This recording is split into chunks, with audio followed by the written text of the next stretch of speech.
Hello friends, एक बार फिर से सबको जय मसीह की स्वागत करते हैं हम अपने यूट्यूब चैनल सत्य केवल एक में। फ्रेंड्स, आज का जो टॉपिक है वो थोड़ा अलग हटके है क्योंकि एक कोई मेरे मित्र हैं सब्सक्राइबर जिसने बाइबल से और भगवान श्री कृष्ण से जो है वो मैच करके बंगले में लिखे हैं। मुझे बंगला नहीं आता, लेकिन जब मैंने उसको हिंदी में ट्रांसलेट किया गूगल के द्वारा, उसमें आ रहा था ट्रांसलेट गूगल इनटू हिंदी। तो वो आज मैं उसी टॉपिक पे मैसेज बना रहा हूँ कि देखिए,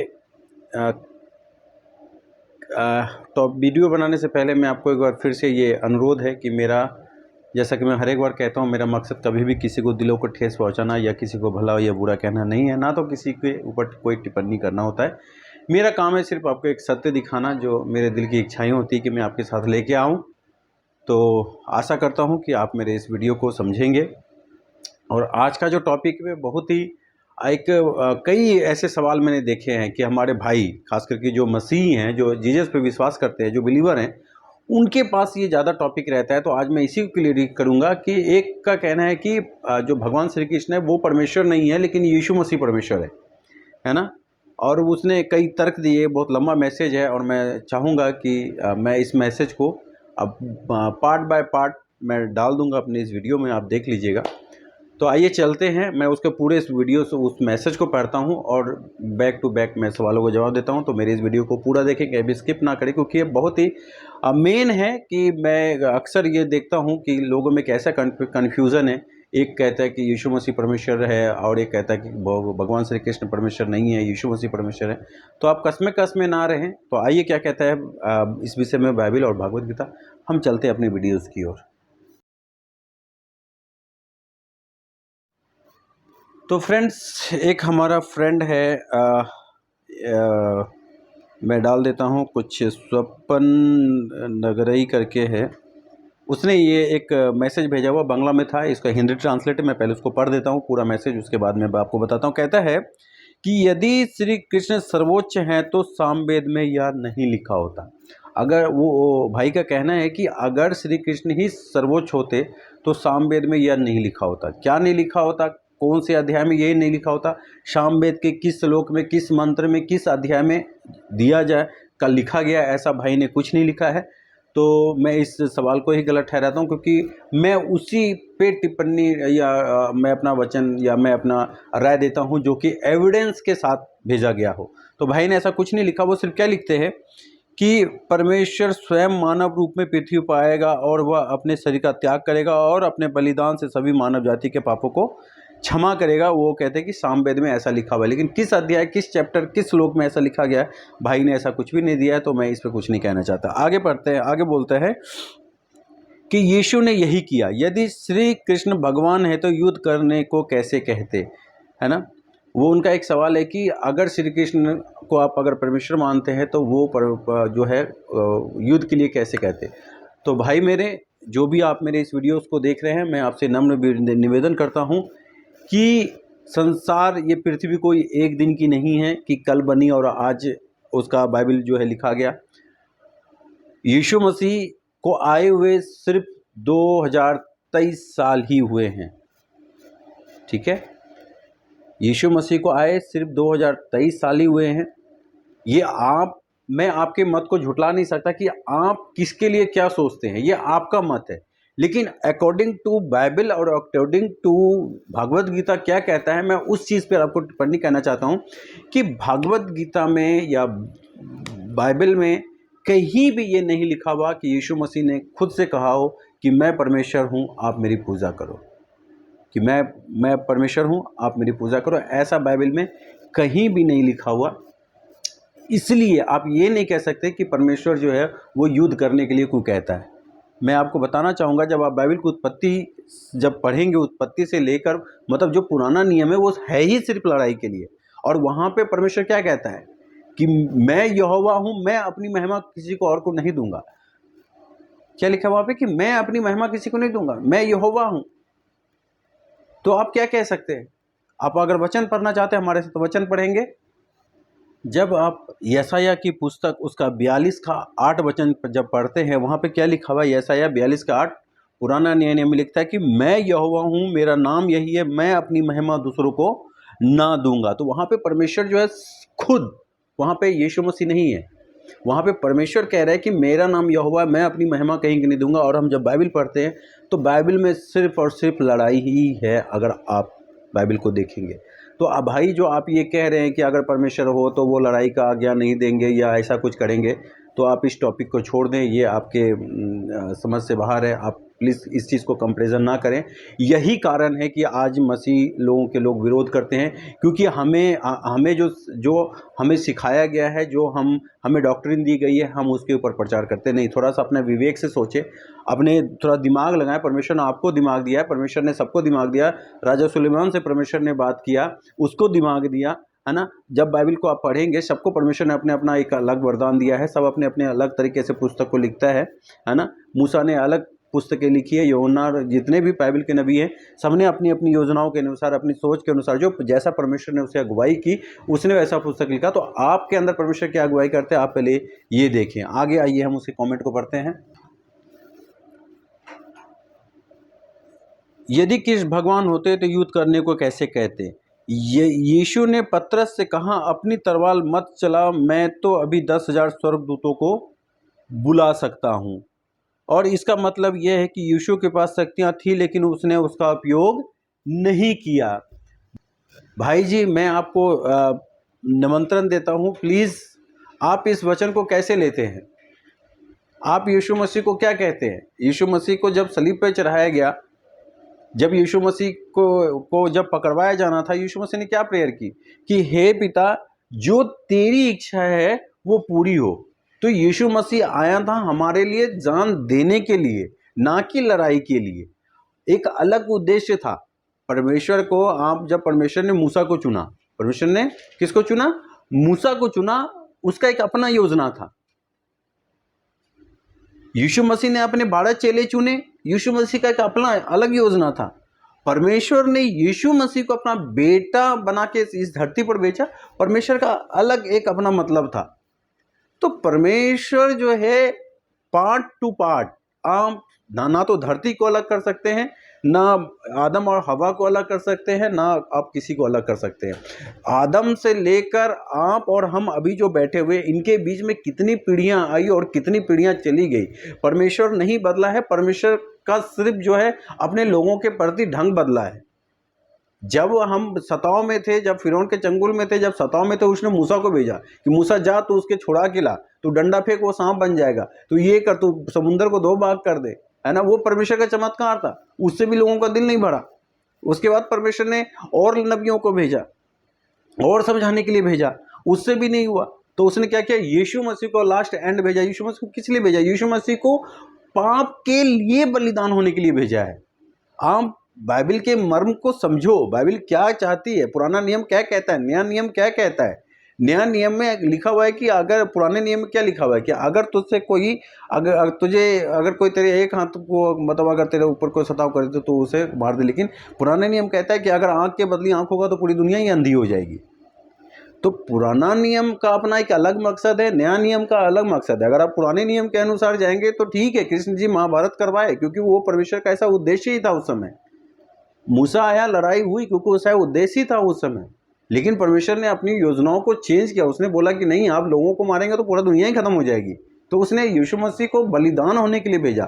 जो आप कह रहे हैं कि यीशु मसीह चाहता, तो पतरस को ये वो, आप प्लीज़ दिमाग से सोचें कि आप कहना क्या चाह रहे हैं और बाइबल क्या कहती है और पुराने शास्त्र क्या कहते हैं। आइए हम आगे आरोप के वचन को देखते हैं। आपका कहना है कि इसका मतलब यह है कि यीशु के पास शक्तियाँ थी, लेकिन उसने उसका उपयोग नहीं किया, क्योंकि वह अपनी इच्छा से बलिदान देने के लिए आया था। मेरे फ्रेंड्स, मैं आपको समझा दूं, यीशु मसीह अपनी इच्छा से बलिदान देने के लिए नहीं आया था। आप अगर बाइबल को सही तरीके से पढ़ेंगे, यीशु मसीह कहता है कि प्रभु, जो तू चाहता है, तेरी मर्जी पूरी हो, मेरी नहीं बल्कि तेरी मर्जी पूरी हो। आप कहाँ पे लिखा हुआ है, बाइबल को पढ़े। आइए हम पढ़ाते हैं आपको बाइबल। जब हम पढ़ते हैं लूका रचित सुसमाचार, उसका 22 वचन और उसका 42वां वचन, जब 22 का 42 वचन जब हम पढ़ते हैं लूका रचित सुसमाचार नए नियम के, वहां पे यीशु मसीह क्या कहता है। यीशु मसीह कहता है, हे पिता, हे पिता, यदि तू चाहे तो इस कटोरे को मेरे पास से हटा ले, तो भी मेरी नहीं परंतु तेरी इच्छा पूरी हो। तो यीशु मसीह अपने ओर से बलिदान होने के लिए नहीं आया था। यीशु मसीह को परमेश्वर ने अपना इकलौता पुत्र बलिदान किया हमारे लिए ताकि हम बच जाए। अगर यीशु मसीह खुद बलिदान होने के लिए आता तो कहता नहीं मुझे नहीं होला बलिदान, लेकिन वो कहता है पिता मेरी इच्छा नहीं, क्योंकि तूने मुझे बलिदान होने के लिए भेजा है तो ठीक है तेरी इच्छा पूरी हो, मेरी नहीं बल्कि तेरी इच्छा ही पूरी हो। तो इसलिए आप ये जो आपने कमेंट्स लिखा है कि वो खुद से बलिदान होने लगे थे, नहीं नहीं नहीं, बाइबल को कॉन्टेक्स्ट में सही से पढ़े। बाइबल कहती क्या है, सिर्फ एक आप अध्याय एक तरीके से आप नहीं सोच सकते। बाइबल को सही कॉन्टेक्स्ट में सही तरीके से पढ़ेंगे तब आपको बाइबल में पता चलेगा कि बाइबल क्या कहती है। आइए आगे देखते हैं और आपका क्वेश्चन क्या है। फिर आपने लिखा है कि जो 3000 साल पहले भारतीय हिंदू धर्मग्रंथ सामवेद में लिखा है, भाई क्या लिखा है, कोई एविडेंस तो दे ताकि हम लोगों को बता सके कहाँ पे, कौन सा पेज, कौन सा अध्याय, कौन सा चैप्टर, कौन सा श्लोक, कुछ तो दें। ऐसे मुंह ज़बानी प्लीज़ ना करें कि कल के दिन आपके लिए प्रॉब्लम हो या कल के दिन किसी और मसीह भाई के लिए प्रॉब्लम हो। बगैर एविडेंस के प्लीज़ कोई भी कुछ भी अपने तरीके से टिप्पणी ना करे भाई। अगर आपसे आपके लोगों ने वहाँ से पूछ के पढ़ लिया सामवेद में कहाँ पे लिखा है, आप क्या जवाब दोगे। आइए आगे देखते हैं और क्या आप लिखते हैं। भाई आपने लिखा है कि यीशु के धरती पर जन्म लेने की भविष्यवाणियां उनके जन्म से 730 साल पहले की गई थी। उसके बाद लिखे हो आपकी श्री कृष्ण के जन्म का इतिहास क्या है। क्या आपने भागवत गीता पढ़ी है? आपको भागवत गीता का ज्ञान है? भागवत गीता क्या कहती है इस विषय में? भागवत गीता या भगवान श्री कृष्ण कब आए? जब कंस आया। जब कंस आया तो भगवान श्री कृष्ण आए, पहले नहीं आए। पहले उनका कोई प्रयोजन ही नहीं था आने का, क्योंकि ये सारे अवतार हैं, है ना, ये सारे अवतार है। परमेश्वर तो एक ही है लेकिन ये सारे उनके अवतार हैं। कि जब कंस आया, जब उनका पाप बढ़ा, तब भविष्यवाणियां हुई कि हे उसको यशोदा मैया कि आपका जो है 8वां पुत्र जो होगा, है, हे देवकी नंदन, जो तेरा 8वां पुत्र होगा वो जो है कंस का वध करेगा। तो यीशु मसीह के श्री कृष्ण के आने से पहले उसकी भविष्यवाणियां हो चुकी थी कंस को कि कंस जो तेरा मृत्यु या जो तेरा जो काल होगा वो देवकी का 8वां जो पुत्र होगा उसके द्वारा तेरा वध किया जाएगा। तो वो घबरा गया था। आप बाइबल में पढ़े, श्री कृष्ण के समय भी कंस ने ऑर्डर दिया था कि सारे बच्चों को खत्म कर डालो, तभी तो श्री कृष्ण जी को एक गांव से दूसरे गांव ले जाना पड़ा।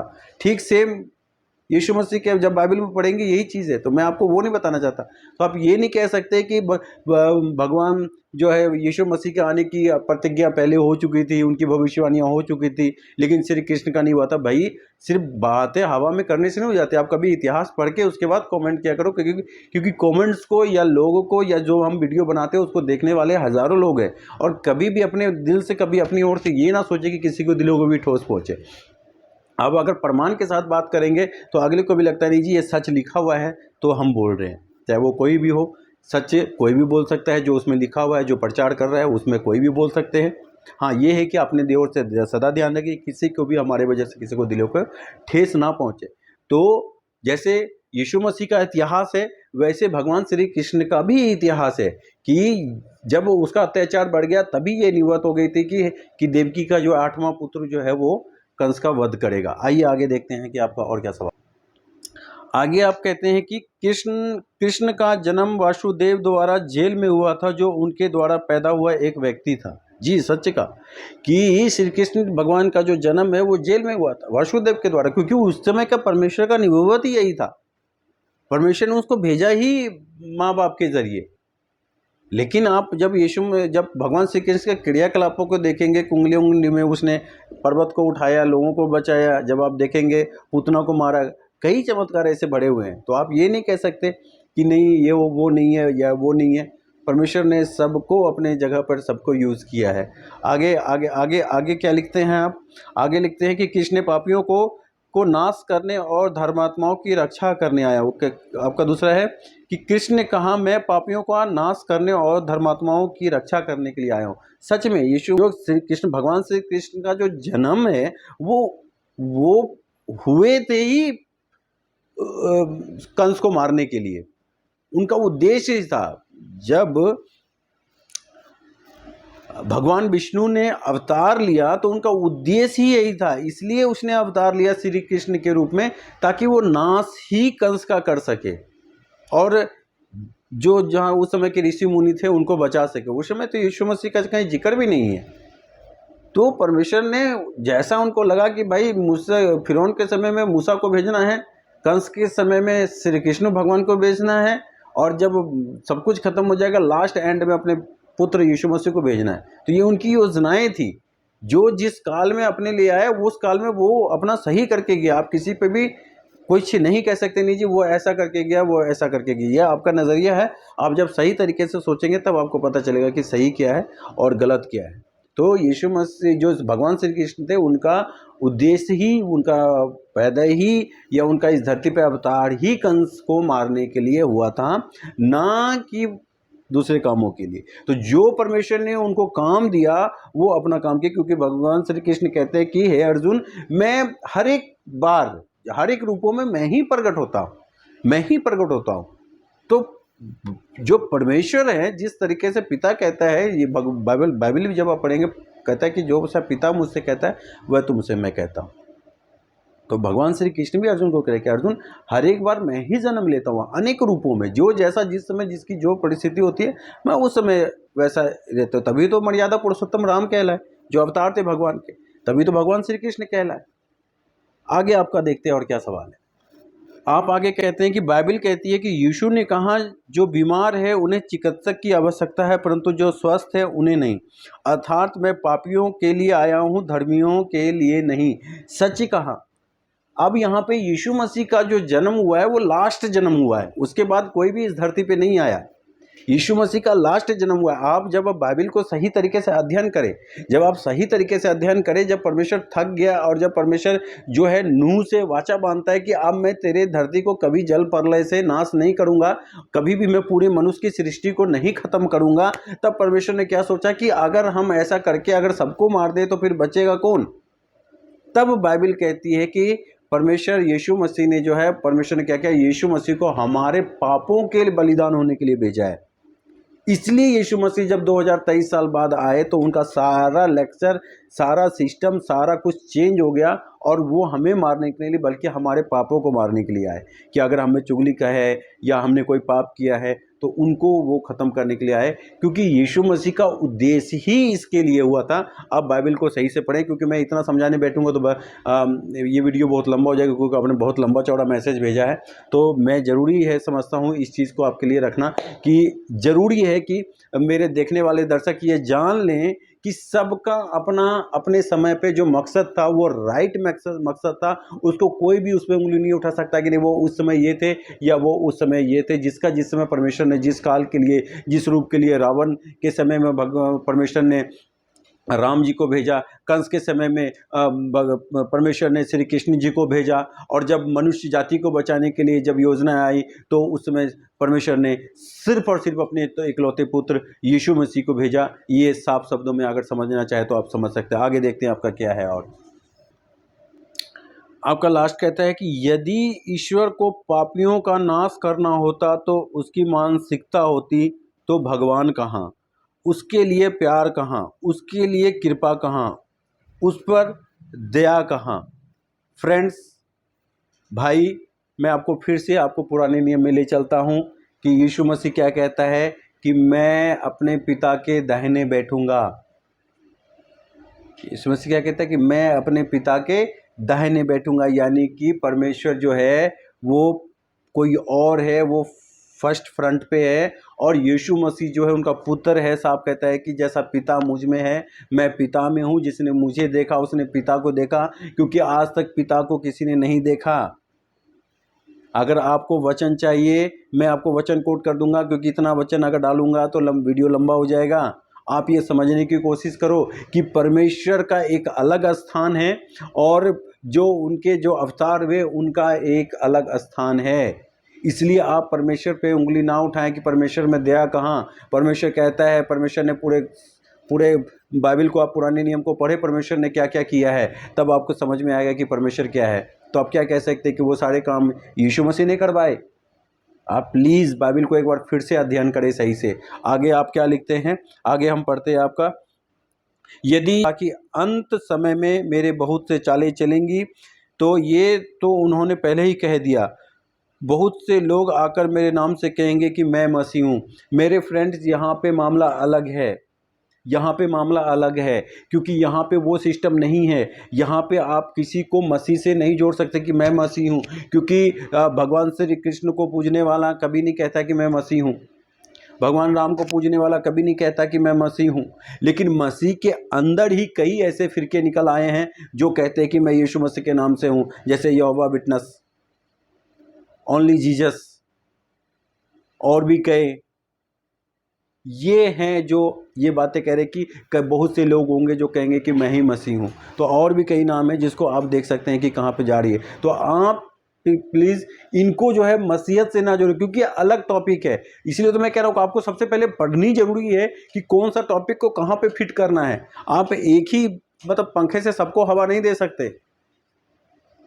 आगे और क्या लिखते हैं, मेरा वीडियो शायद 20 मिनट का हो गया, इतना लंबा डालते नहीं क्योंकि लोग इतना देखना पसंद नहीं करते। आगे मैं बस जल्दी जल्दी ख़त्म करूँगा। आगे आप लिखते हैं कि यीशु जानता है कि समय मेरे बहुत सी चालें चलेंगी, तो उन्होंने पहले ही कह दिया। बहुत सारे लोग मेरे आग के नाम से मसीह हूँ। उदाहरण के लिए आपने लिखा हुआ है आगे, वो मैं नहीं पढ़ना चाहता। मैं इस बारे में आपके सामने बैठना चाहता हूँ। भाई किस विषय में आप मेरे साथ बैठना चाहते हैं? आपने लिखा है बाइबिल को केवल 2 पन्ने पढ़ने से कोई फ़ायदा नहीं। बाइबिल मैंने पूरी पढ़ ली है और बहुत अच्छी तरीके से पढ़ी है। मुझे ये आपको समझाने की ज़रूरत नहीं पड़ेगी कि मैं कहाँ पे हूँ या क्या मैं पढ़ रहा हूँ। आप पहले बाइबिल को सही तरीके से अध्ययन करें, उसके बाद आप मेरे से, आपने लिखा है कि मुझे आप व्हाट्सएप पे मैं हज़ारों प्रमाण दूंगा कि यीशु मसीह परमेश्वर है। भाई मेरे हज़ारों तो छोड़े, सिर्फ आप एक प्रमाण ही दे दें कि यीशु मसीह जो है परमेश्वर है। उसने खुद कहा। अगर मेरे कुछ ऐसे वर्ड्स जो आपको दिलों को ठेस पहुंचाते हो तो मुझे माफ़ करें। मेरा उद्देश्य कभी भी किसी के दिलों को ठेस पहुंचाना नहीं है, ना तो मेरा कभी किसी के दिलों को दुखी करना है। तो मैं चाहता हूं कि आप मेरे इस वीडियोस को देखें और अन्यथा ना लें। मैं सिर्फ आपके सवाल को जवाब दूँ। फिर भी आपका कोई और सवाल जवाब है तो आप मुझे कमेंट्स बॉक्स में कमेंट कर सकते हैं, मैं आपके जरूर करूँगा। तो आपको सबको जय मसीह की एक बार फिर से सबको धन्यवाद।